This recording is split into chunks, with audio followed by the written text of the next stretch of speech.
Hey, bonjour tout le monde, j'espère que vous allez bien, j'espère que vous êtes en forme aujourd'hui. Nouvelle vidéo où on va revenir sur retour d'expérience, ou plutôt mon parcours, ma carrière. Alors c'est pas forcément exemplaire, on va dire, mais je sais que certains d'entre vous apprécient beaucoup quand je fais ce genre de retour. Ça peut donner un petit peu de motivation et se dire que un peu n'importe qui peut réussir à trouver son chemin dans l'IT. Vous allez voir que mon parcours n'était pas forcément écrit d'avance pour faire ce petit bout de chemin dedans. Donc on va regarder ça ensemble, vous allez voir. C'est pas un modèle du genre, mais en tout cas, ça montre que un chemin est possible. Alors, avant de commencer, donc n'hésitez pas à souscrire à la chaîne. Donc, vous pouvez cliquer soit sur rejoindre si vous voulez soutenir vraiment financièrement, etc. Soit sinon, si vous le souhaitez, vous pouvez cliquer également sur s'abonner si ce n'est pas déjà fait. C'est un très très bon moyen de soutenir un youtubeur et surtout n'oubliez pas les likes. Je vois que le taux de like a l'air de baisser. N'hésitez pas à liker, surtout à mettre un petit commentaire aussi, me dire vous votre parcours. Moi je suis très très très friand de connaître un peu le parcours des gens. Il y a souvent plein de choses à apprendre. C'est des histoires, hein, tout simplement. Donc ça permet vraiment de te projeter, imaginer des choses, voir des choses. Moi je vous propose juste un petit regard sur le mien en parallèle de la chaîne et vous allez voir que finalement c'est assez cool de pouvoir avoir trouvé finalement chaussure à son pied et d'évoluer au fur et à mesure du temps avec des erreurs hein, comme tous et puis des progressions, des évolutions, des choses très positives. Vous allez voir ça tout de suite. Alors donc c'est parti. Alors vous voyez qu'à côté, hein, n'hésitez pas vraiment à vous abonner. Je suis en train de faire les tout débuts d'une formation Kubernetes. Ça aura lieu sur la chaîne YouTube. On va refaire Kubernetes vraiment de zéro. Et puis ça aura lieu aussi en anglais sur la chaîne en anglais. Alors, let's go. Donc, on va se mettre ici. On va essayer de zoomer un petit peu, que vous puissiez lire quand même les choses. Hop, voilà. Est-ce que là on est bien? Yes. Donc première étape en fait, on va repartir d'un peu loin. Hein. Je sais que, alors certains ça va peut-être pas forcément les intéresser, mais je sais que d'autres sont très très curieux de savoir où j'en suis au niveau carrière, etc. Où est-ce que je suis arrivé, par où je suis passé. Voilà. Donc on va redémarrer vraiment de zéro. Moi, il faut savoir que j'ai des origines agricoles. Mes parents étaient agriculteurs. Je suis né en 79. Oui, je commence à être un petit peu ancien. Mon anniversaire est quasiment à 2 jours près. L'anniversaire de la chaîne, 4 octobre. Moi, je suis né le 6 octobre. Et derrière, du coup, j'ai fait un BTS, j'ai fait des études générales, un bac S en lycée agricole, mais un bac S. Alors le bac S, pour l'anecdote, c'était l'option, alors c'était, je sais plus, biologie écologie, et c'était l'option déprime. Le prime qu'on connaît en mathématiques auparavant. Donc moi j'ai fait des études ensuite j'ai fait un BTS production végétale. Donc vous voyez que j'étais vraiment destiné à faire de l'informatique BTS production végétale, ça consiste en quoi? C'est en grande partie l'analyse des cycles des végétaux en agriculture, avec la distinction des maladies, distinction des adventices, etc. et l'utilisation de produits phytosanitaires. En tout cas à l'époque c'était très très centré dessus, malheureusement je dirais quelque part. Maintenant avec un regard avec un recul et un regard assez neuf, je trouve que c'était très dommage, mais bon voilà, ça fait partie des cycles d'évolution. Et derrière voilà, les examens c'était grosso modo aller sur une parcelle, être capable de faire des estimations de rendement, regarder les particularités, les problématiques, utiliser l'équivalent du Vidal en agriculture qui s'appelle l'index phytosanitaire, je sais pas si ça existe encore, et voilà, à partir de ces maladies qu'on a découvert, essayer de regarder les produits qu'on pouvait appliquer, les dosages qu'on pouvait appliquer, etc. Pour aider les agriculteurs à produire plus ou mieux. Voilà, on avait plein de choses, des cours de météo, des choses comme ça. C'était assez sympathique, des cours de statistiques aussi, et c'était vraiment assez sympa. Mais voilà, toujours est-il que même si alors depuis mon plus jeune âge, hein, bien avant ça, j'ai pratiqué, alors l'informatique, j'ai plutôt fait du gaming sur Amiga 500, c'était mon tout premier ordinateur. Et avec cet Amiga 500, alors j'ai fait du jeu, et puis j'ai fait aussi, alors je sais plus, à chaque fois je me trompe, c'est pas Multiplan, c'est Maxiplan Plus, Maxiplan Plus. C'était du tableur, l'équivalent du Excel, mais bien avant Excel, du tableur qui permettait de faire des calculs. Moi je trouvais ça génial. Et puis de la musique aussi également. J'avais un outil pour pouvoir faire de la musique en ligne. C'était assez rigolo. Et ça j'ai commencé, je sais pas, vers l'âge de 8-10 ans à peu près, 10 ans peut-être, 8 ans. Et voilà, j'ai évolué, j'en ai fait vraiment, vraiment beaucoup à cette époque-là, mais je me suis pas pour autant orienté vers cette filière informatique. Euh, pour qui, pourquoi? Parce que très certainement, voilà, j'étais guidé par mes parents, le métier d'agriculteur, voilà, ce côté était vraiment l'environnement a conditionné un peu ces choses-là. C'est comme si, c'est comme ça, et voilà, pas de regret. Ça, c'est quelque chose qui est important quand même à avoir en tête. Personnellement, c'est pas des regrets. On va dire, j'aurais préféré peut-être faire ça. Maintenant, on refait pas le passé, et il faut pas avoir de regrets parce que voilà, j'ai vécu des choses que d'autres personnes n'ont pas vécu en informatique strictement. C'est-à-dire, vous allez voir mon parcours, il y a plein de trucs que j'ai fait qui ne sont pas liés à l'informatique, mais ça m'a permis de découvrir des choses, découvrir des sujets, être curieux d'autres choses. Et ça, c'est plutôt quelque chose, plutôt une chance, hein, finalement. Et je le prends comme ça parce que finalement, ça m'a pas forcément freiné dans l'avancée de vers quoi je veux aller dans la vie. Donc ça, j'ai fait mon BTS et j'ai passé un concours dans la fonction publique, que je suis devenu fonctionnaire. Ça, c'était en 97, je pense. Non, 99. C'est ça, début 99, ça devait être ça à peu près. Et en gros, on était 2000 et à la fin, ils en prenaient 70. Et là, c'est parmi les coups de bol que j'ai eu dans la vie, j'en ai plusieurs coups de chance, et bien j'y allais vraiment fleur au fusil, c'est-à-dire mes parents m'avaient dit bah inscris-toi, de toute façon j'avais pas encore mon BTS même, c'était juste avant la fin de mon BTS, ils m'avaient dit bah inscris-toi, et puis tu testes, tu verras bien, comme ça te fera, si l'année suivante tu veux le repasser ce concours, bah tu auras déjà essuyé les plâtres et tu auras déjà découvert un petit peu comment ça fonctionnait. Et bah je passe l'écrit, et j'ai l'écrit. Bon bah du coup go to Paris. Je crois qu'on était même moins de 70, hein, je pense qu'on devait être 30, 70 ça devait être le nombre qu'on était à l'oral. Donc je passe l'écrit et du coup, donc l'écrit j'étais à Caen, c'était en examen parce que voilà ça fait quand même pas mal de monde. Et puis bah, je vais à Paris à l'oral et là encore j'y vais un petit peu, alors j'avais légèrement quand même travaillé le truc et puis, alors anecdote encore, il y avait 2 épreuves dont un entretien avec, un entretien avec le jury. Donc parmi les 2 épreuves, il y avait économie et il y avait sciences et vie de la Terre. Donc ce qui correspondait grosso modo à ce que j'avais fait en bac S. Et moi, n'ayant pas trop fait attention, j'ai révisé les 2 matières. Économie que je déteste globalement, en tout cas sous cette forme-là, c'est-à-dire plutôt comptable. C'est quelque chose que j'ai jamais trop réussi à apprécier, pourtant très important. Et puis de l'autre côté, SVT, où vraiment c'était mon domaine à l'époque, j'adorais ça, j'adore toujours voilà, les sujets attenants. Et derrière, du coup, j'arrive le jour de l'examen et on me dit, voilà, vous avez 2 tas de sujets et piochez dans le tas que vous souhaitez. Je fais, ah bon, c'était pas soit bio et économie, ils font non, c'est l'un ou l'autre, c'est vous qui choisissez. Ah, je fais ok, d'accord, du coup, je m'étais pris la tête à réviser des trucs qui servaient à rien. Et de là, je tire au sort un truc en bio où j'étais vraiment, à l'époque en tout cas, j'étais vraiment assez à l'aise, on va dire, avec. C'était sur le système nerveux, je m'en rappelle plutôt pas mal, et puis il me donne le sujet, je bosse pendant 20 minutes le petit sujet, et puis après je rends compte de ce que j'ai pu analyser, etc.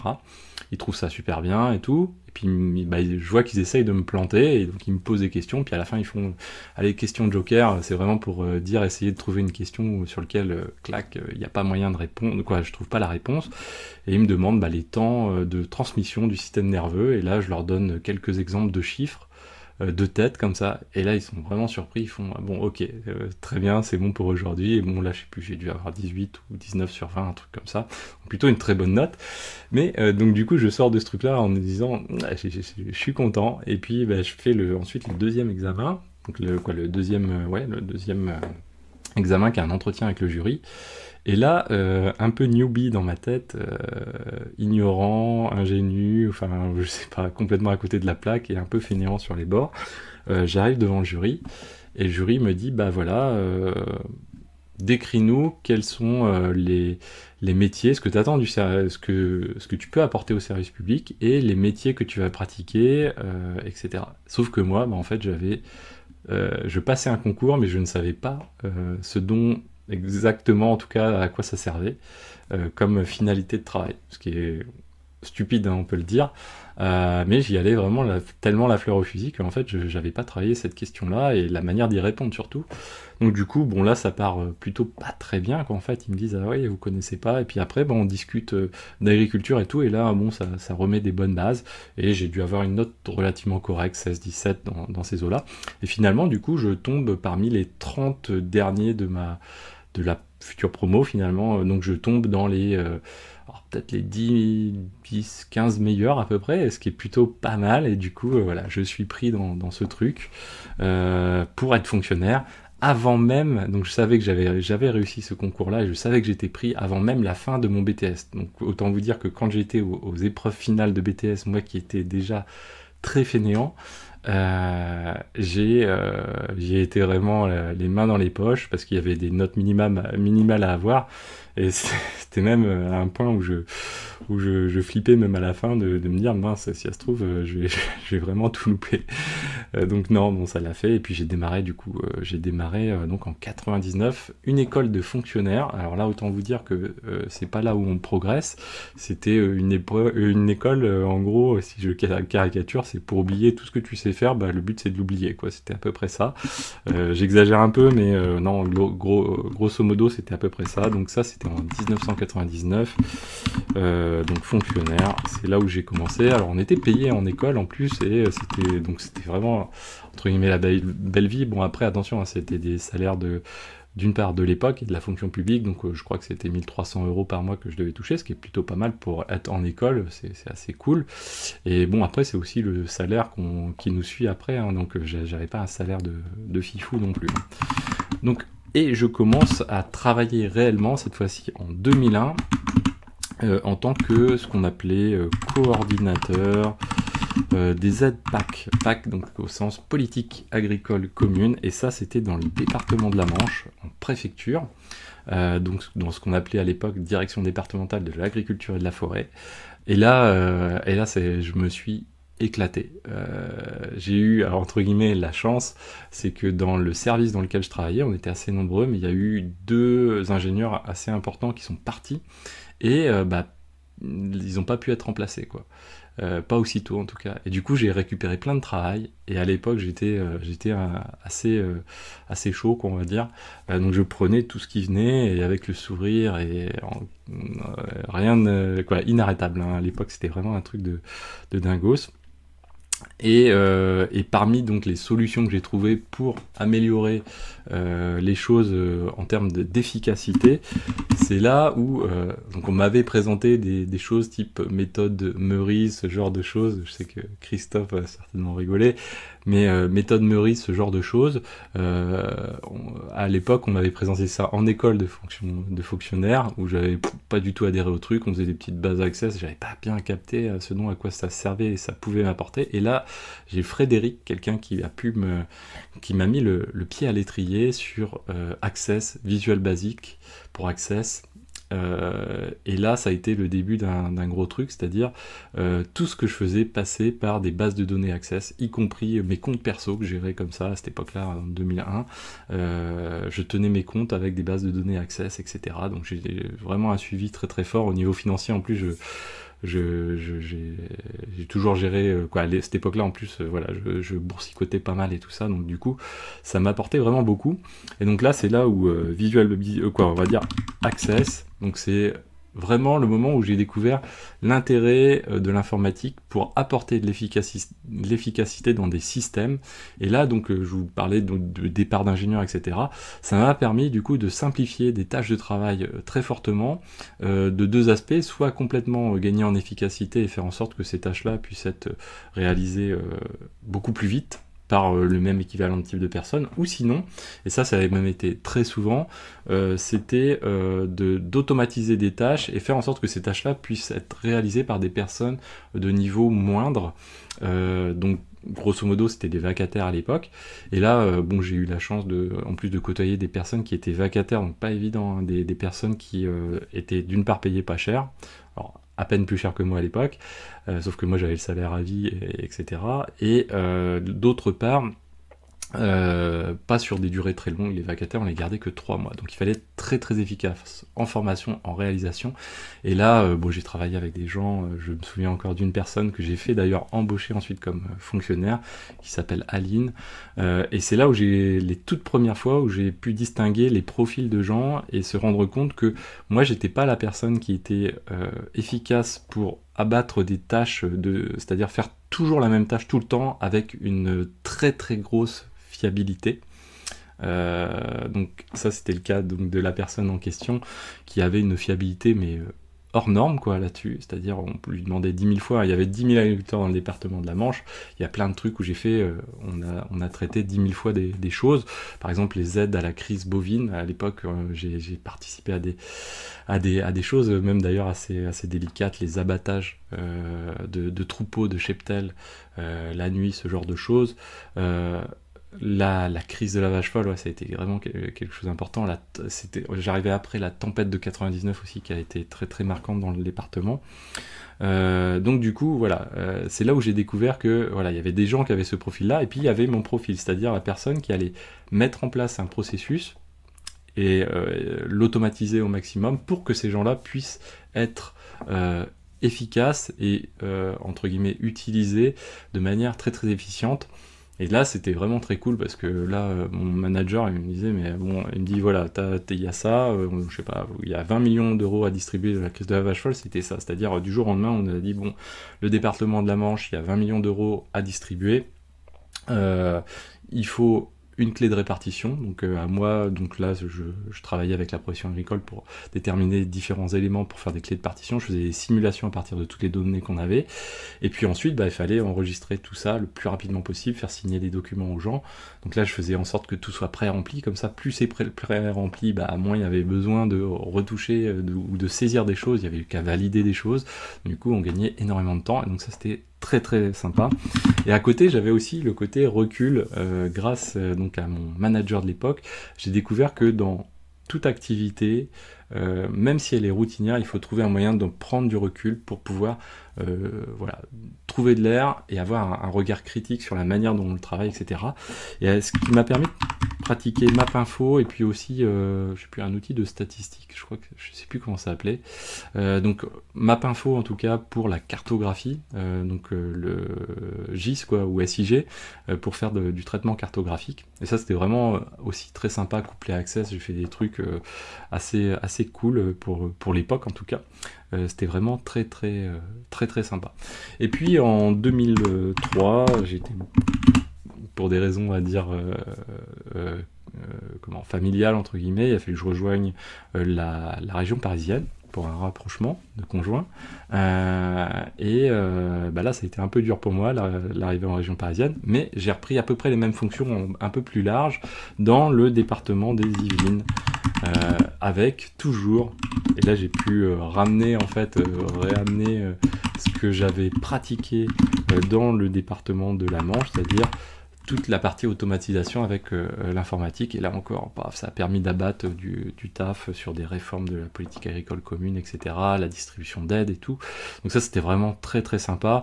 Là j'ai cravaché pas mal, en plus j'ai remplacé ma manager à l'époque pendant pratiquement 1 an, et j'ai travaillé au contact d'une personne qui était une directrice à l'époque, qui elle avait plein d'entrées dans plein de ministères, etc. Elle connaissait vraiment plein de gens.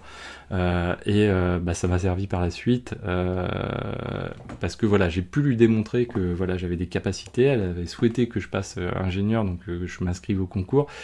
Et puis elle m'a demandé d'annuler ce passage au concours pour pouvoir, le temps que ma manager ne soit pas là, que je fasse office de manager. Ce que j'ai fait, sauf qu'en fait j'ai tellement cravaché pendant 1 an que j'étais plus très chaud pour passer un concours après, mais du coup voilà, j'ai montré Et d'ailleurs, c'était une personne assez rude, pour pas dire dure. Elle a fait flancher pas mal de monde, mais avec moi, ça s'est passé nickel, bien au contraire. Voilà, j'ai eu de la chance, j'étais un peu dans ses petits souliers, et du coup, je lui ai démontré que voilà, je travaillais pas mal. C'est une des rares fois dans la fonction publique où j'ai vu des taux de majoration de primes appliqués, c'est-à-dire qu'elle m'a mis le plus qu'elle pouvait mettre en matière de primes, puisque j'avais une part de salaire qui était de la prime. Et là, c'était la première fois où j'avais le sentiment que mon travail avait une incidence potentielle sur mon salaire relativement importante. Ça, c'était vraiment assez sympa. Les Yvelines, c'était 2003 où j'ai mis... Ouais, ça doit être 2003 ou 2004 peut-être plutôt, ouais, parce que je suis resté 3 ans, 2004. Puis là, donc j'ai bien cravaché tout ça, donc j'ai travaillé à la fois sur le côté premier pilier de la PAC, deuxième pilier de la PAC, c'est-à-dire les aides plutôt économiques, puis les aides environnementales, donc j'ai travaillé les deux à la fois, c'était assez cool. Et puis en 2007, j'en avais un petit peu marre de travailler sur la politique agricole commune, où le jeu sans cesse a été de travailler sur des réformes, et de convaincre les agriculteurs qu'il fallait passer sur ces réformes-là, les aider. Alors moi, dans les Yvelines, j'ai vraiment fait des trucs assez cool, assez cool. Après coup, c'était un peu délicat, mais sur le moment, j'ai trouvé ça tellement cool.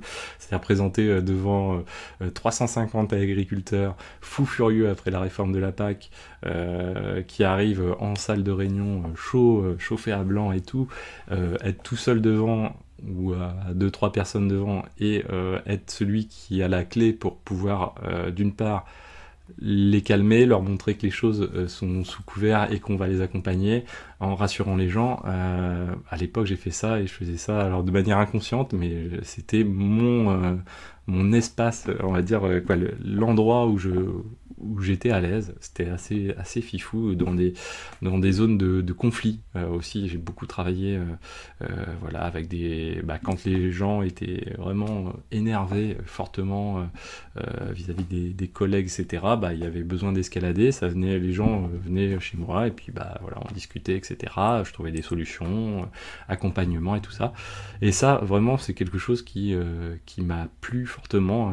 En tout cas, c'est des très très bons souvenirs, de fortes charges de travail, mais aussi des contextes très particuliers où j'ai pu exploiter des différentes compétences. Vous voyez, c'était pas de l'informatique, mais c'était assez sympa. Puis en 2007, du coup, j'en ai eu un peu marre, et je suis parti au ministère d'écologie. Alors je vous disais tout à l'heure, du coup, dans les Yvelines, j'ai pu rencontrer une directrice qui était assez exceptionnelle. Quand je lui ai dit en 2007, elle était partie au cabinet de Jean-Louis Borloo, si je dis pas de bêtises. Et là, à l'époque, je lui dis, voilà, par mail, je lui dis, j'en ai un petit peu marre de travailler sur la PAC et tout, est-ce que vous auriez quelque chose ministère d'écologie? En plus, c'était assez tendance à l'époque. Elle me fait, ah oui, pas de souci, je vais trouver et tout. Et en fait, je suis arrivé là-dedans comme si j'étais pistonné dans ce ministère. On m'a présenté comme recommandé par le cabinet du ministre, c'était assez fou, alors qu'en fait moi pas du tout, quoi. Moi c'est juste, j'avais fait mes preuves dans les Yvelines, cette personne-là m'avait sous sa botte, mais parce que j'avais aussi fait mes preuves, et j'arrive là-dedans comme si j'étais voilà, quelqu'un qui était fortement recommandé, etc., avec des appuis et tout. Là sur le coup ça m'a fait un petit peu drôle, et je suis arrivé comme chargé de police de l'eau. En gros, l'idée c'était, donc je faisais des circulaires, participer à la rédaction d'arrêtés ministériels, et la rédaction de circulaires autour de la directive 4 sur l'eau, en tout cas l'articulation ou la mise en œuvre sur le terrain de la directive 4 sur l'eau, sujet assez complexe. Et puis une grosse partie c'était le travail avec la Cour des comptes sur les synthèses concernant les contrôles dans le domaine de l'environnement. Et ça, avant, on le faisait avec des fichiers Excel, c'est-à-dire qu'à l'échelle de la France entière, on envoyait des fichiers Excel dans tous les départements, on relançait en permanence les départements, on leur posait des questions pour qu'ils renseignent bien, et on les informait pour qu'ils renseignent bien ces fichiers Excel, puis ensuite on faisait une grosse synthèse de tout ça.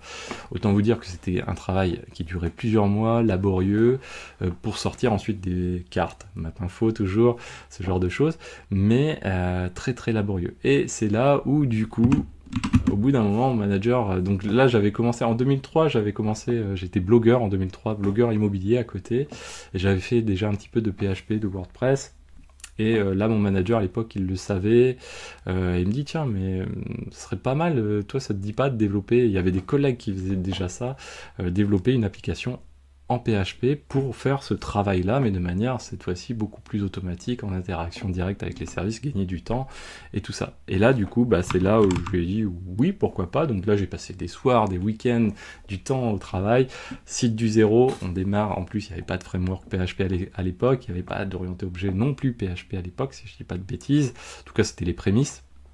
Et donc je démarre avec du PHP, plus du JavaScript, avec de l'Ajax, hein, c'était les débuts des pages un peu dynamiques, et je commence à faire du Google Maps aussi, grâce à ce que me montraient mes collègues à côté. Et là je travaille, donc du coup le but c'est cette application-là, on avait été voir avant les services informatiques du ministère en disant nous on veut ce type d'application, on décrit notre besoin. Et ils nous disent, écoutez, pour ce que vous voulez, il faut 3 ans quoi, pour le faire. Et là, on fait 3 ans, non, pas possible. Nous, il fallait que ça sorte assez rapidement, et il nous fallait pour, au plus tard, 1 an après, 6 mois, 1 an après. Et donc, du coup, je bosse mon truc.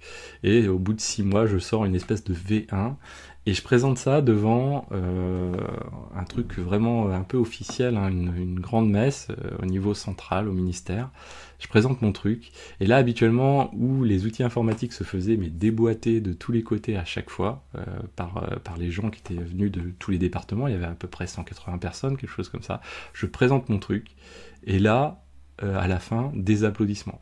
Un truc de dingue. Et là, sur le coup, même mon manager il m'a regardé parce que j'avais un peu les larmes aux yeux. Alors c'est vrai que j'avais mis tellement de temps, de travail dans ce truc, j'avais un petit peu les larmes aux yeux, donc il a repris un petit peu la parole, mais pour moi ça m'avait marqué fortement de répondre et anticiper tellement bien les besoins d'un utilisateur, d'utilisateur, que finalement derrière le retour était maximal, quoi.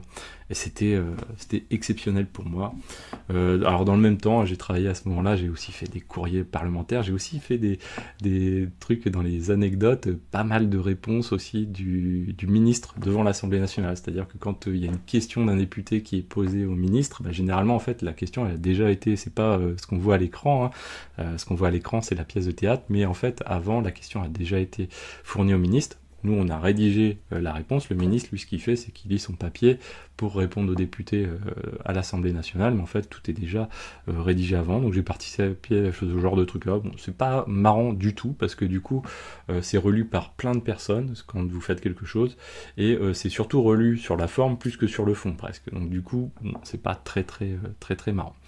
Et donc, chemin faisant, c'est là où je me suis rendu compte que... Alors, il y avait quand même un côté politique en plus dans... là où je travaillais, qui n'était pas forcément très intéressant, et du coup en 2011 je me suis dit tiens, quand même l'informatique là c'est quand même le truc qui me permettrait d'échapper au côté vraiment purement administratif, de retrouver un peu de la fonction technique, et ça me plaît vraiment. Et du coup là je suis rentré, donc alors j'étais au ministère de l'écologie, là je suis rentré au ministère, à l'époque c'était donc écologie, logement, urbanisme, etc. Il était très large, et je crois qu'il y est toujours ce ministère, en 2011, comme du coup en charge d'un data warehouse. Donc c'était la création d'un data warehouse, son alimentation, donc collecte de données, trouver les données, centraliser les données, modéliser les données, faire les traitements de chargement de ces données-là de manière centralisée pour pouvoir croiser des données en mode big data, dans le sens où c'était des données, il y avait des gens qui étaient du ministère de l'écologie, des gens du ministère du logement, des gens du ministère de l'urbanisme, tout ça a été réuni ensemble, sauf que les gens ne travaillaient pas ensemble, en tout cas peu d'études étaient croisées. Donc l'idée c'était de se dire la donnée va permettre aussi de permettre aux gens de croiser des choses de source écologie avec des choses logement, etc. J'ai travaillé par exemple sur les données des notaires, sur les prix des logements, etc. C'était très intéressant. J'ai travaillé avec des statisticiens de l'INSEE pour pouvoir aider les gens à utiliser ces données, parce que les données étaient à retravailler pour pouvoir être utilisables par des statisticiens, donc c'est pas forcément toujours évident. Et donc ça a été vraiment très sympa. Aussi la modélisation, c'est là où j'ai commencé à faire un petit peu de travail au niveau de la data sur le côté modélisation, donc ça assez cool. Tout ça se faisait sur du Oracle, mais plutôt en mode utilisateur. Et puis au bout donc là en plus j'étais youtubeur, j'avais déjà commencé à être youtubeur dans l'immobilier, je sais plus, en 2008 par là. D'ailleurs à l'époque on m'avait contacté sur cet aspect-là pour être... donc là, c'était vraiment une double activité, mais pour être... comment on appelle ça dans les émissions de télé, moi j'ai perdu le terme, mais c'est pas grave, pour commenter un peu l'actualité de l'immobilier et tout ça. J'avais répondu, j'avais préparé les choses, bon ça s'est pas fait après, mais ça aurait pu être rigolo, peut-être que ma carrière aurait changé, je me serais retrouvé, je sais pas, Stéphane Plaza peut-être, mais bon, je ne pense pas. Donc là c'était vraiment sympa, mais bon voilà, au bout d'un moment, ce qui s'est passé, c'est que ce que je faisais générait du travail pour mes collègues à côté, et je suis tombé un peu au mauvais endroit pour générer du travail. Je vous fais pas de dessin de trop, c'était assez épique et assez surtout délicat. Donc du coup en 2014, ce qui s'est passé, c'est que j'ai eu de la chance, j'avais des points d'entrée à ce qu'on appelait le centre serveur du ministère de l'écologie, du logement, etc. Donc là où étaient où est tout l'hébergement, ça va des boîtes mail à ces à ces bases de données de BI, ou à des bases de données de plein d'applicatifs. Il y avait plein de, je sais plus, les applicatifs, ça se compte en milliers. Du coup, je postule sur un poste d'administrateur système avec une spécialisation DBA. Je ne connais ni Linux, je connais pas Oracle côté administration, et du coup je passe des entretiens et on fait non mais il n'y a pas de souci, tu viens, et voilà, je fais mais je connais pas Linux, non, ok, pas de souci. Et du coup c'est là où commence un petit peu l'aventure, donc je deviens sysadmin DBA. Alors DBA c'est un bien grand nom, mais voilà, sysadmin en tout cas, et je tombe entouré vraiment excellemment bien, avec en plus dans le cercle rapproché notamment Thierry, une personne qui était un peu plus expérimentée, qui m'a appris énormément de choses, donc je remercie autant que je peux, Aziz également, d'autres collègues, Vincent, Hervé, enfin plein de gens que je remercie vraiment, parce que voilà, c'est eux qui m'ont mis dans cette passion-là, et qui m'ont accompagné au début, parce que démarrer Linux de zéro, c'est pas forcément non plus évident. Et ça s'est passé en plusieurs étapes, c'est-à-dire qu'au début, l'idée c'était de faire du Linux, mais à vocation centrée sur toutes les instances Oracle, hein. Il y en avait vraiment beaucoup. Et puis ensuite, voilà, j'ai fait l'affaire, donc du coup, ensuite, je me suis retrouvé à faire un peu la même chose avec Postgre en plus. Et puis ensuite, chemin faisant, Docker est sorti, donc il a fallu se dire, tiens, est-ce qu'on fait de la base de données avec Docker et tout ça? Et puis également Ansible. Et donc c'est là où j'ai commencé à manipuler pas mal. Et c'est là surtout où, on va dire, mon attrait pour le DevOps est sorti vraiment grandement, parce qu'en fait, au moment où j'ai commencé à découvrir un peu Docker, donc là ça devait être vers 2016, 2016 à peu près, j'ai commencé à regarder pas mal de vidéos sur YouTube, les DevOps, Devox, DevOps D-Day, ce genre de trucs. Et là, je me suis rendu compte qu'en fait, ça me plaisait vraiment beaucoup ce truc-là. Et j'ai commencé à faire un petit blog, et ça me plaisait vraiment beaucoup. Les soirs, je regardais ça, et je revenais le lendemain. Bon, je retrouvais pas tout à fait exactement comment on va dire, l'agilité qui correspondait à ce que je voyais la veille au soir. Et au bout d'un moment, en fait, j'ai ouvert un compte LinkedIn. J'avais pas de compte LinkedIn. J'ouvre ce truc, et là, je vois qu'il y a plein d'offres qui tombent. Bon, moi j'étais fonctionnaire jusqu'ici. C'est vrai qu'à plusieurs reprises, il y a eu plusieurs fois où je voulais devenir chef d'entreprise, etc.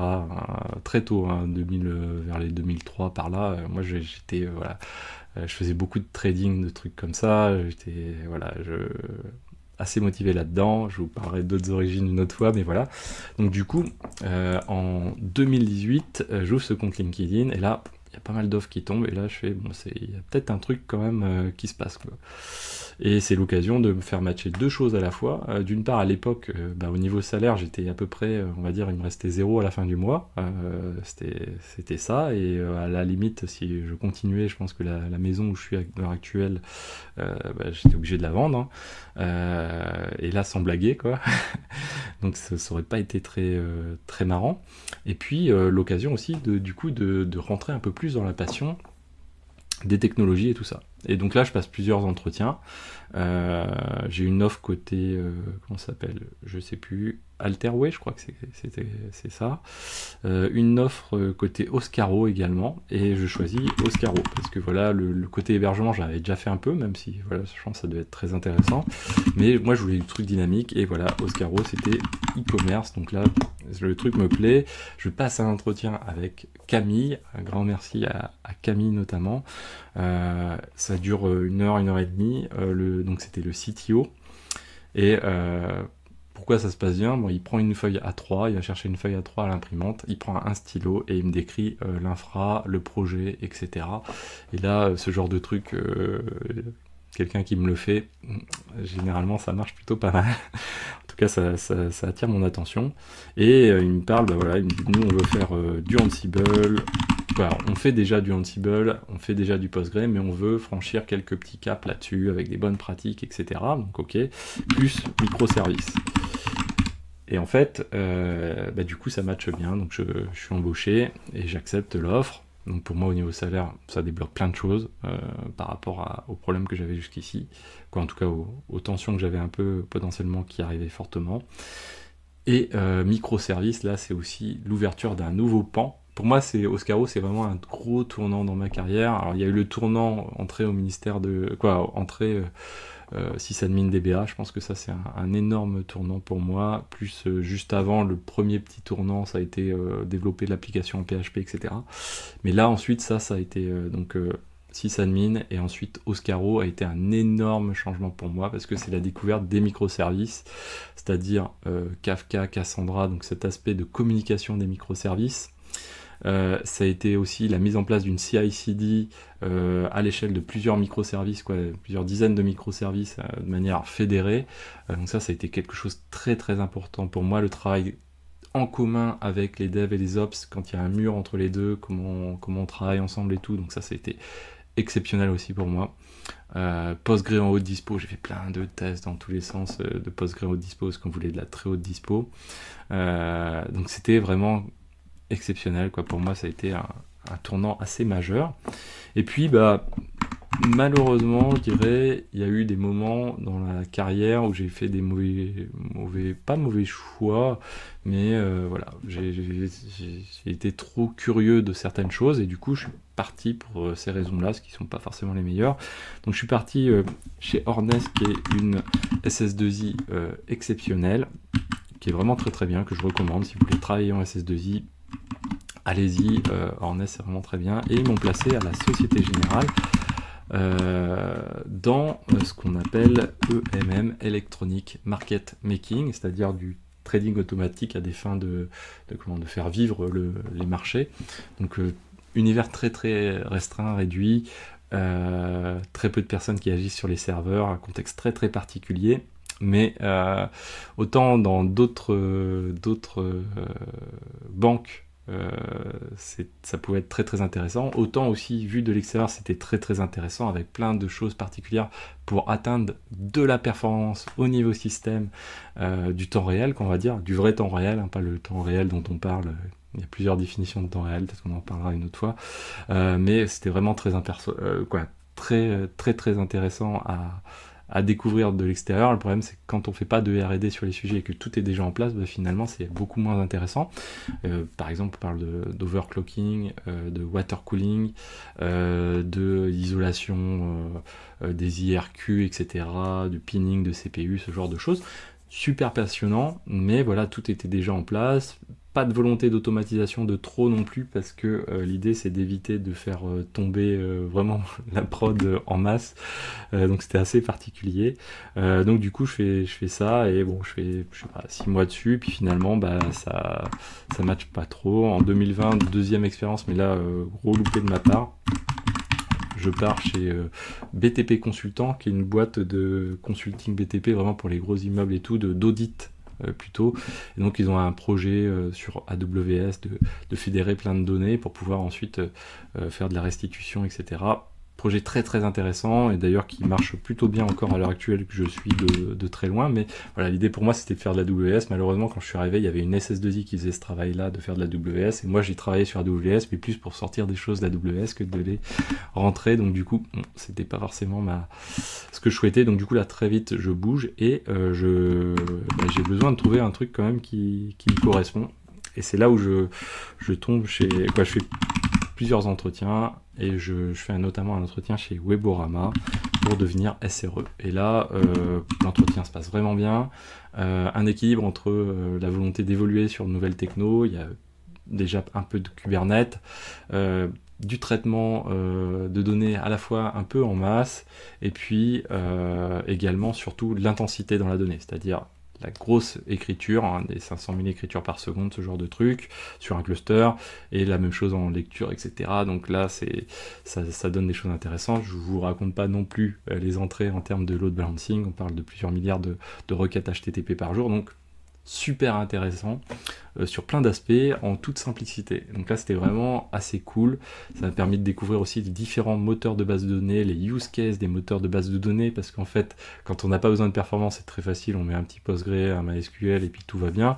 Sauf quand on a besoin de performance, bon, déjà, les bases de données orientées SQL relationnelles, on oublie un peu, et puis on passe à d'autres outils, et voilà, les ClickHouse, donc vraiment le bon choix du bon moteur sur le bon use case est primordial dans ces cas de figure-là, sinon de toute façon on ne sort rien de ces trucs-là, c'est impossible, si ce n'est à cramer des budgets de dingos, et sans être sûr même de pouvoir en sortir ce que l'on souhaite. Donc là j'ai fait beaucoup aussi de POC, de comparaison Cassandra, j'ai pu découvrir que c'était pas stable, test de ScyllaDB également, beaucoup de Couchbase qui était en place aussi, un moteur de folie, Couchbase, Elasticsearch également, du RabbitMQ, du Kafka, plein de choses, bref, voilà, donc super intéressant. Et puis j'ai eu l'occasion, c'était un peu malgré moi le moment, mais de devenir lead SRE en fait, parce que voilà, il fallait gérer l'infrastructure et mon manager est parti, et puis on s'est retrouvé vraiment pas beaucoup. Et il a fallu faire le truc, et ce qui était sympa, c'était le mix entre multi-cloud plus data center un peu de zéro en plus, hein, donc il y a rien de trop de tout était bien en place plutôt, avec du cube et tout ça en plus, mais voilà, s'assurer que tout ça tourne bien, avec des choses un peu de A à Z à chaque fois. Donc c'était vraiment génial, avec beaucoup d'autonomie en plus, donc c'était vraiment extrêmement intéressant. Ça a été le deuxième virage de ma carrière, en plus cette opportunité de passer de SRE à lead SRE, donc merci vraiment à mon manager de chez Weborama, Alexis, à Weborama en global, parce que voilà, pour moi ça a été aussi un énorme moment dans ma carrière, qui m'a permis voilà, de progresser encore sur différentes manières, à la fois technologiques, mais aussi au niveau prise en compte d'éléments dans la carrière. Ensuite, j'ai fait un mini break où j'ai fait de la formation, et puis derrière, j'ai été également chez une société qui s'appelle MediaRedMix, avec des gens techniquement de très haut niveau, super intéressant également, beaucoup de data, pour le coup, vraiment beaucoup de data, et une data pensée de manière conceptuelle, avec la gestion de tenant, ça aussi ça a été très important pour moi, et puis des outils type ClickHouse, ScyllaDB, etc., toujours utilisés à des perfs poussés un peu à leur maximum, avec des ressources soit humaines ou financières assez réduites, ce qui fait que voilà, il faut vraiment optimiser les choses, et je trouve c'est quelque chose aussi d'assez important. Autant on peut se retrouver dans une grosse boîte, et si on a des besoins de perf, s'il y a des budgets dans le cloud, on peut les trouver facilement, autant voilà, faire de la base de données à haute performance dans le cloud ou hors cloud en DC. Là, il n'y a pas photo. Les gens qui disent dans le cloud on peut le faire, effectivement on peut le faire, mais pas dans des coûts qui sont du tout les mêmes, pas comparables. Les coûts sont à 4 à 5 fois supérieurs si on veut obtenir ou se rapprocher même juste des performances qu'on a en data center. Ça c'est écrit noir sur blanc, il n'y a pas trop photo. Donc voilà. plein de sujets intéressants aussi que j'ai pu découvrir, et surtout j'ai pu découvrir aussi le niveau de technicité aussi des gens. Et puis je suis parti pour des raisons éthiques, je crois que j'en avais parlé un petit peu, éthique, je voulais sortir un petit peu du côté publicité, etc. Et là, j'ai recherché et je suis tombé sur Citeos, qui est une filiale de Vinci Énergie, sur les voitures électriques, sur également l'analyse ou l'accompagnement des villes, sur le management des équipements publics, etc. Sur le papier, c'était intéressant, mais j'ai pas assez creusé le truc lors des entretiens. Là, c'est vraiment de ma faute. Et donc, je suis arrivé comme Ops, je sais plus, chargé de projet. Et là, concrètement, c'était pas du tout mon truc, sur plein d'aspects, sur plein d'aspects, en termes de taille infra toute petite, et ça globalement c'est comme BTP consultant, c'est-à-dire moi je suis pas fait pour ces infras toutes petites, mais vraiment réduites. Ça matche pas, parce que voilà, ça veut dire que ça veut pas dire voilà qu'il me faut ça à tout prix, mais c'est que derrière il y a des sujets qui viennent pas du coup, et des sujets qui me plaisent habituellement. Donc l'industrialisation plus que de l'automatisation, même là il n'y avait pas trop d'automatisation, on va dire, on est plus dans de la gestion,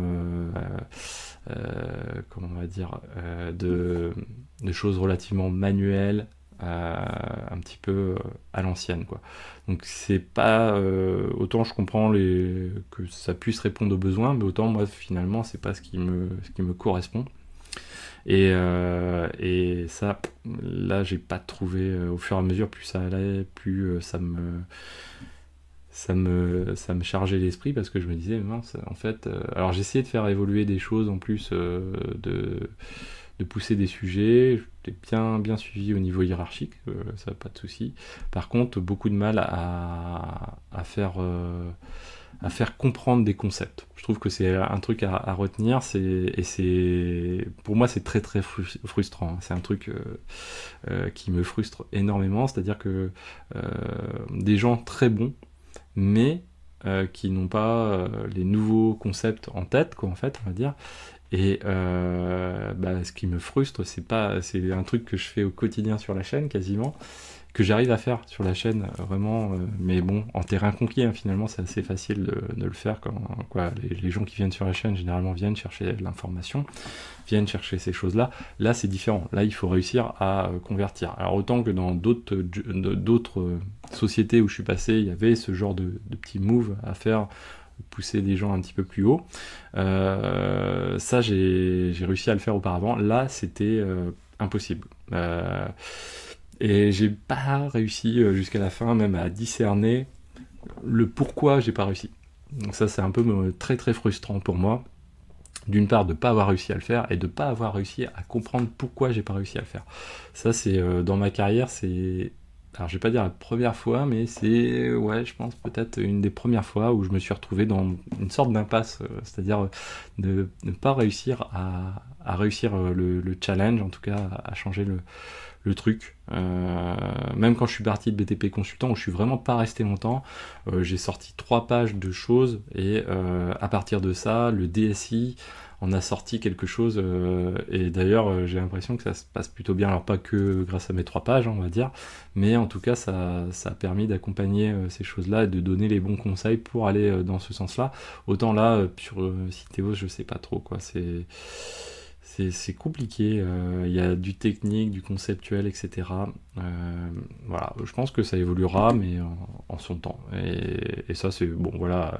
Après, c'est chaque type de personne, en fonction à un environnement, on va dire un peu un écosystème adapté à lui. Là, c'était pas l'écosystème. D'une part, lors de l'entretien, j'ai pas été capable de le discerner, en tout cas j'ai pas fait ce qu'il fallait pour le discerner, et d'autre part, j'ai pas réussi ensuite à faire évoluer les choses, parce que les choses doivent et vont évoluer d'ailleurs, ça c'est certain, mais voilà, j'ai pas réussi à enclencher ce mécanisme là. C'est très très frustrant pour moi à l'époque. Et puis là, du coup j'ai recherché, alors j'ai pas cherché non plus masse de temps, Mais du coup, il a fallu que je retrouve quelque chose d'autre et quelque chose de stimulant, etc. Alors là, je me suis dit, bon, le côté éthique, je vais le mettre de côté parce que, d'emblée, je l'ai mis de côté parce que je me suis dit, de toute façon, il y a un truc fondamental pour moi, et c'est ce qui ressortait un petit peu de Vinci Énergie Citeos, c'est qu'il me faut des passionnés de technologie. Et il faut que j'ai un environnement dédié entre guillemets à des passionnés de technologie, donc des gens qui sont qui percent dans leur domaine, etc. Donc ça tient à plein de choses, hein, des ressources financières, des ressources humaines adaptées, etc. Plein de choses. Et là, je sais plus, alors je crois, oui, c'est moi qui ai contacté Ledger, mais je contacte donc du coup une personne de chez Ledger avec qui j'avais été en contact peut-être il y a quelques années, je sais plus, mais je contacte une personne recruteur et je lui dis voilà mon parcours, etc. Alors, je parle pas trop de ma chaîne, mais bon, très rapidement maintenant ma chaîne, j'ai pas trop besoin d'en parler, et que les gens la connaissent déjà. Heureusement, malheureusement, c'est très discutable. Mais du coup, voilà, Ledger, je fais plusieurs entretiens, ressort de là plusieurs petits challenges. Parmi les challenges qui me marquent beaucoup, c'est l'anglais aussi notamment, je l'ai déjà pratiqué dans d'autres jobs avant, mais voilà, je suis pas bon en anglais, ça c'est un fait, et j'ai besoin de cocher quand même un petit peu cette case-là aussi. Et puis à côté, voilà, projet, alors je vais pas donner de détails techniques, mais projet très intéressant, boîte d'un niveau de technicité assez exceptionnel, notamment au niveau sécurité, avec des gens voilà, qui sont très très pointus dans leur domaine, pas que en sécurité, en delivery, etc., en code, etc. Vraiment. Donc vraiment, voilà, quelque chose qui est très sympa. Une boîte, on va dire, moi je la qualifie un peu de big tech, c'est-à-dire que c'est des boîtes un petit peu sur les modèles, en tout cas qui s'inspirent des modèles des grosses boîtes américaines, c'est-à-dire on met tout en œuvre pour que les talents puissent s'exprimer. Et ça, c'est quelque chose qui est remarquable. Ça se perçoit avant de signer, et ça se perçoit une fois on est dedans. Peut-être qu'on en reparlera, mais je ne donnerai pas de détails pour le moment. Et là, du coup, je rentre comme staff SRE, staff engineer. Donc l'idée, c'est en gros un senior SRE avec une vocation qui a à aider à mettre en place ce qu'il faut auprès des équipes, faire évoluer les choses, être proactif, accompagner les équipes de dev pour évoluer, donc avec tout le côté DevOps qui va avec, etc. L'automatisation, pousser de l'automatisation, bien sûr. Et là, je suis tombé vraiment avec des gens qui sont très bons dans leur domaine. Ça, j'en suis déjà certain. Ça fait qu'une semaine que j'y suis, mais j'en suis plus que certain. Et là, du coup, ça fait drôle même de se retrouver à sentir qu'on on va. Moi, je suis plutôt quelqu'un de, comment on va dire, je suis quelqu'un d'assez qui a couvert plutôt pas mal de techno, mais moins en profondeur. Ça dépend desquels, mais peu en profondeur, on va dire. Et là, on sent quand même qu'il y a un niveau d'expertise plus important dans un aspect plus vertical. Donc ça, c'est extrêmement intéressant pour moi, parce que voilà, ça va être l'occasion de creuser certains sujets dont on reparlera, du Kubernetes, ces choses-là. Donc ça va être très sympathique. Alors je donnerai pas de détails sur la chaîne par rapport à tout ça, hein, parce que le but c'est toujours aussi toujours comme je l'ai fait jusqu'ici, hein, c'est-à-dire cloisonner relativement les choses en matière de com, mais voilà, allez voir la chaîne YouTube de Ledger, vous regarderez aussi le donjon de Ledger, voilà, vous voyez à partir de tout ça, tout transpire de là. Pour moi aussi, deuxième challenge, c'est le Web3. Alors ceux qui suivent les lives un peu ont déjà vu mon point de vue là-dessus. Je suis pas un énorme fan du Web3, je sais qu'il y a des choses, la blockchain est assez incroyable. Là, j'ai creusé un peu plus les choses et je les creuse encore. Il y a des choses très intéressantes dedans, très intéressantes. Par exemple, Ethereum, si vous regardez un petit peu la manière dont ça fonctionne, le protocole, etc. Il y a des trucs, c'est quand même assez fou, quoi. Donc vraiment très intéressant. Et l'aspect sécurisation, le hardware wallet, c'est vraiment quelque chose qui est vraiment sympa. Not Your Coin, Not Your Key, Not Your Coin aussi, c'est un petit peu le slogan de chez Ledger.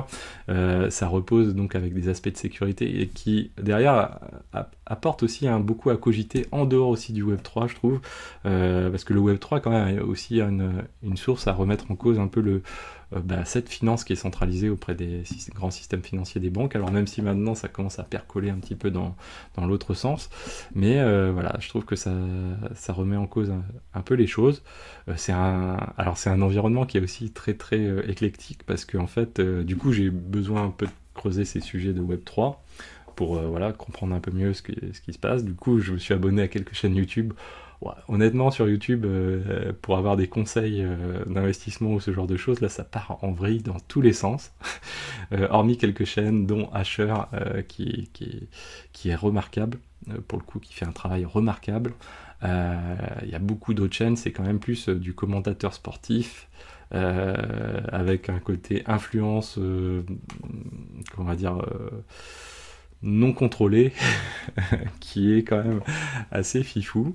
Mais voilà. Bon, du coup, là, depuis, je fais quelques petits investissements pour aussi, ça me permet de bien comprendre, de mieux comprendre surtout le sujet. Donc ça, c'est assez sympa. Et puis, je l'ai pas sous le coude, mais voilà, si vous regardez un peu les outils de Ledger, regardez notamment, vous tapez Ledger Stacks, et vous verrez, vous tomberez certainement sur une keynote, ou allez voir la chaîne YouTube de Ledger, vous verrez des présentations à l'américaine, dignes de Apple à peu près, quasiment. Donc c'est assez fou, avec notamment un designer, je crois qu'il est le designer de l'iPod, si je dis pas de bêtises. Et puis des interventions à l'américaine, donc qui donnent un peps, une impulsion, très importante pour soi-même en tirer de l'énergie et pouvoir ensuite décliner ça en matière de travail, de technologie, de recherche, etc. Je trouve ça vraiment très très cool. Donc je découvre ce mode un peu de travail qui est pas courant du tout en France, je trouve en tout cas. Beaucoup essayent de copier ça ou de mimer ça en France. Malheureusement, ça se fait pas simplement, quoi. C'est pas facile à faire. Parce qu'il faut tirer sur plein de leviers à la fois pour ça. Il faut avoir d'une part les finances, les ressources, trouver les experts, et il faut que l'ensemble soit coordonné, etc. C'est extrêmement intéressant à voir ça, à voir de l'intérieur. Je trouve ça passionnant, en tout cas pour le moment, et voilà, donc je vous tiendrai certainement au courant de comment ça évolue. Ledger en tout cas, voilà. Je sais qu'il y a des gens qui sont abonnés à la chaîne, qui sont de Ledger. Voilà, je suis content de travailler avec vous également. Et puis voilà, show must go on.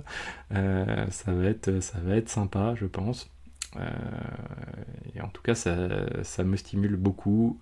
L'anglais, j'ai repris, donc du coup, je vais reprendre la chaîne YouTube en anglais à côté. Pour l'instant, elle reste un peu sous le tapis, mais voilà, peut-être qu'à un moment, ça percera. Voilà, j'espère que ça a pu vous donner un petit peu un sentiment de se dire, bah voilà, n'importe qui peut, je sais plus le slogan de Rémi Gaillard, mais c'est en faisant n'importe quoi qu'on devient n'importe qui, quelque chose comme ça. Bah, c'est à peu près moi, c'est-à-dire c'est que n'importe qui peut faire à peu près ce que j'ai fait, sous réserve, voilà, de trouver son chemin. Moi, j'ai eu vraiment beaucoup de chance. Si on résume ma carrière, première chance, c'est que même avec une mauvaise orientation, la fonction publique permet une chose essentielle, c'est pas d'avoir son taf à vie, et le salaire dans la fonction publique. Quand je l'ai quitté, mon salaire, ça devait être 2300 € net par mois, prime comprise, c'est-à-dire dedans compris une part variable. Mais c'est surtout que ça m'a permis de me reconvertir et de changer de métier sans difficulté quasiment. Ce qui n'est pas chose aisée dans le privé pour le coup. Donc ça a été un gros atout pour moi. Deuxième chose, c'est de rencontrer les bonnes personnes avec une possibilité et une facilité à montrer sa passion, son intérêt pour le domaine en question. Ça, c'est la chaîne YouTube, hein, globalement, qui me l'a permis, mais voilà, vous n'êtes pas obligé d'avoir une chaîne YouTube, vous pouvez faire un blog, pouvez ne serait-ce que juste avoir des projets sur GitHub et être capable d'avoir un support pour pouvoir les présenter et parler de ces sujets-là. Moi, voilà, quand je parle en dehors avec des gens qui ne sont pas de l'informatique, ne vous inquiétez pas, ils entendent forcément parler d'informatique à un moment donné quand ils parlent avec moi, malheureusement pour eux. Mais, et puis bon, voilà, je vulgarise beaucoup et ça, c'est ma passion. Mais voilà, c'est quelque chose qui est important. Et à vous de trouver ces choses qui permettent de vous convertir, mais il faut avoir des projets à côté. Oui, il faut y passer du temps, y compris en dehors du taf. Ça, dans la plupart des cas, une fois on m'a dit oui mais non, moi j'arrive dans le cadre du taf à faire tout machin, possible, mais en tout cas globalement la passion ça se travaille en dehors du taf généralement. Donc voilà, et ensuite on va essayer de trouver les bons cheminements. Toute erreur de navigation n'est pas forcément un souci. Voilà, moi Citeo, j'ai pas de regret non plus à avoir fait ce choix-là, hein. Ça a été frustrant et tout pour moi, ça reste malgré tout une expérience où je me suis loupé, d'une part parce que j'ai posé les mauvaises questions en entretien, ou pas assez de questions en entretien, et aussi, voilà, alors ça me cogite toujours en tête, c'est pourquoi j'ai pas réussi à faire changer, à amorcer les choses. C'est pas forcément lié que de moi, hein, mais voilà, c'est important d'avoir ça en tête, se dire, voilà, si ça devait se reproduire, est-ce que je ferais les choses différemment et progresser, hein, c'est quelque chose qui est important, hein, on fait du patch finalement, voilà, donc très très important. Voilà, les deux erreurs plus grosses que j'ai fait, c'est quitter Oscaro, je pense que ça a été un peu délicat. Première chose, c'est que j'ai donné trop à l'époque, première erreur de choix, hein, c'était la curiosité qui l'a emporté sur plein d'autres choses, et donc être curieux de ce trading automatique, etc., avec les perfs et tout ça, ça m'a fait changer. Bon, voilà.